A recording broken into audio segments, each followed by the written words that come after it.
Hello everyone, today I want to talk to you about how the New York Times in the United States has said that a century belonging to China may have already arrived. In addition, the US has finally admitted that Trump was actually fearful when he imposed additional tariffs on China. Furthermore, the US government has also acknowledged in court that if it loses the tool of tariffs, it will be very difficult to intimidate China. Earlier, the US made concessions to China in Geneva, Switzerland, which surprised the outside world. The truth behind Trump's concessions has finally been revealed. On May 21, US Secretary of Commerce Rodney spoke candidly at a seminar, admitting that President Trump was afraid of the impact tariffs had on American businesses. He said, "I admit that China's tariffs caused us pain last month. I myself was afraid of this. President Trump was also afraid of this. But we have to fight this battle. This pain is necessary." He insisted that American consumers would not face price increases. However, at the event that day, Rodney was directly contradicted by the audience over this issue. When he asked the audience if anyone had personally felt the impact of the tariffs, the audience responded loudly, "Yes, we have." Rodney stubbornly stuck to his position, citing moderate inflation data to argue that the tariffs had been in place for several weeks without affecting consumers.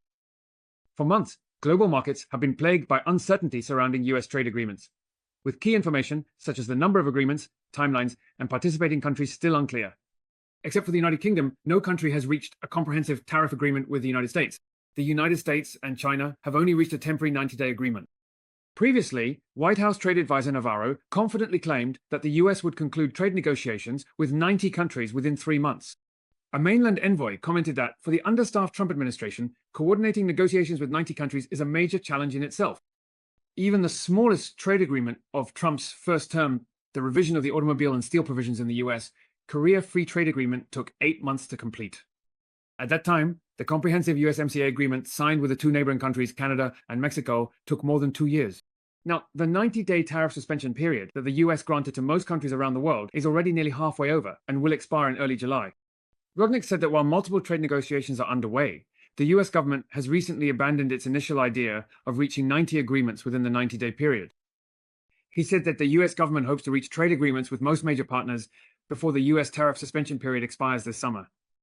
Rodnick's remarks this time prove that Trump's aggressive tariff policies have led to confusion, but the failure to anticipate the outcome further demonstrates that China dared to respond forcefully, which was completely beyond Trump's expectations. In fact, even before the China-US negotiations, as early as the end of April, the New York Times had already reported on April 23 that China's reaction was entirely unexpected by Trump. At the time, the New York Times said that many people compared the current China-US tariff war to a game of chicken, also known as a game of nerves. After several weeks of Trump's bluster and escalating the situation, it seemed he was starting to crack under the pressure. Moreover, a series of actions led the New York Times to believe that these were repeated instances of blinking in the game of chicken. The New York Times reported that after Trump's round of blustering but ultimately weak threats against China, the article quoted some Trump administration officials privately admitting that they could not accurately predict how the Chinese side would respond. This was because China's exports to the United States were enormous. Trump originally thought that China would be among the first countries to request a tariff exemption from the United States. However, after the US imposed tariffs in early April, the White House kept hinting that China was seeking to start negotiations in hopes of finding a way to end the tariffs. But in reality, after China responded with significant counter-tariffs against the US, their strategy seemed to be quietly watching Trump's performance from the sidelines, observing just how much he would suffer from the consequences he had brought upon himself. The report described that, for Trump, the call from the Chinese side he had imagined never came, and at the same time, he was unwilling to be the first to pick up the phone. This could be considered a display of desperation involving too many misjudgments. Looking back now at the New York Times' revelations at the time, they indeed accurately described the predicament Trump was facing. In addition, 12 major Democratic-led states in the US have now joined forces to sue Trump, accusing him of abusing presidential emergency powers to arbitrarily impose tariffs. They question whether his push for tariffs was a spur-of-the-moment decision rather than a legitimate exercise of legal authority. They are asking the court to rule that the reciprocal tariffs are illegal and to block the implementation of these tariffs. The Trump administration's lawyer, U.S. Department of Justice official Shumate, argued in court that the International Emergency Economic Powers Act grants the president the authority to negotiate trade agreements and achieve other foreign policy objectives. The purpose of these tariffs is to create pressure. The current tariffs are providing the president with the bargaining chips he needs for negotiations. Shumate also warned that if the court overturns the new tariffs, it would completely undermine the president's negotiating position in US-China trade talks and in addressing the fentanyl crisis.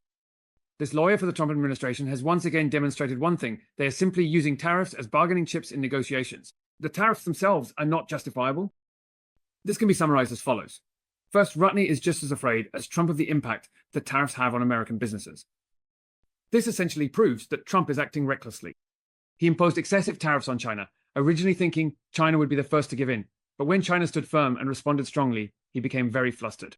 Second, within the Trump administration, there are both hawks and doves. White House Trade Advisor Navarro is a hawk who advocates a tough stance against China, while Treasury Secretary Mnuchin and Commerce Secretary Ross, both with business backgrounds, are doves who favor compromise with China. When Trump realized things weren't going as expected and wanted to change his approach, he completely excluded Navarro, who had participated in previous negotiations, as well as anyone from the current administration who shared Navarro's views from the talks with China. Therefore, the US negotiation team was mainly led by Treasury Secretary Mnuchin, with no Navarro supporters involved. This shows that Trump wanted to reach a compromise with China quickly. Third, China saw through Trump's bluffing and confronted the US head-on, ultimately achieving success. Therefore, in the future, China will not be afraid to take a tough stance either. When the US targeted Huawei and high-performance chips, China stood its ground so firmly because it had already seen through America's hand.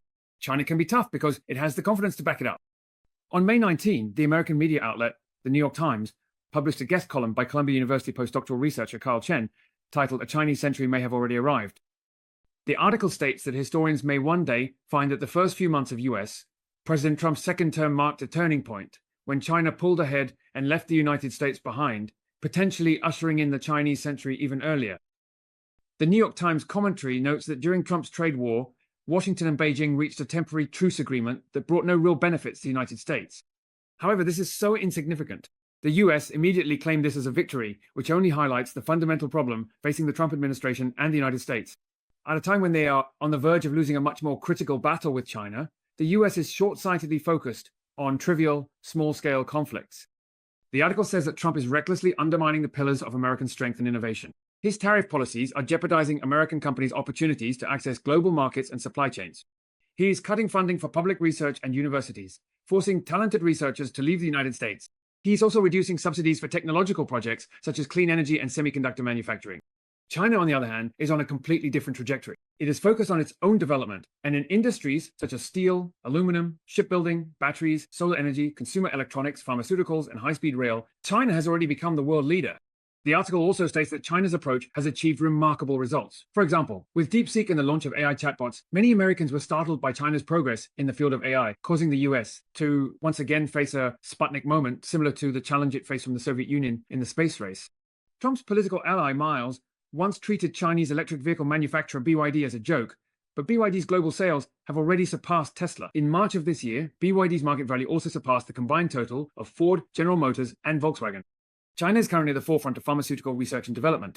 In 2023, the number of industrial robots installed in China exceeded the total installed in all other countries combined. Even in semiconductors, which are often seen as China's weak spot, the country is building a self-sufficient supply chain thanks to Huawei's breakthrough progress. However, the article points out that Trump remains fixated on tariffs. He does not seem to realize just how significant the threat from China is.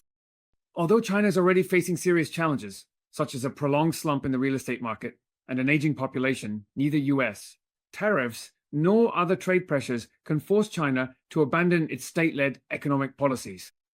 The article states that Trump's blind obsession with stopgap measures like tariffs is rapidly undermining America's powerful capital and will only hasten the arrival of a world dominated by China. If both China and the United States continue on their current trajectories, it is highly likely that China will eventually take complete control of high-end manufacturing, dominating everything from automobiles and chips to MRI machines and commercial aircraft. Chinese factories will be spread all over the world, and supply chains will be reconfigured around China as the center. In contrast, the United States may ultimately become a severely declining nation. Sheltered by tariff barriers, American companies in the future will be able to sell their products almost exclusively to domestic consumers. To avoid this grim scenario, it would require policy choices supported by both the Democratic and Republican parties, including investing in research and development, supporting academic science and technological innovation in enterprises, and creating a friendly environment for international talent and capital. However, the Trump administration has done exactly the opposite in these areas. The New York Times article concludes by saying that whether this century belongs to China or the United States depends on the decisions made by both countries. There is not much time left for the United States to change course. After this New York Times article was published, some Chinese media professionals commented that although the article praises China, one should be wary that it might be a backhanded compliment intended to make China overly complacent. Personally, I think the article is fairly objective as it describes how China and the United States are each taking different paths. The article reads more like a lament from American elites, watching their own country decline along an anti-intellectual path, yet unable to pull it back, truly a feeling of helplessness. They see Chinese leaders doing the right things, while their own country's leaders keep making mistakes and will likely continue to do so.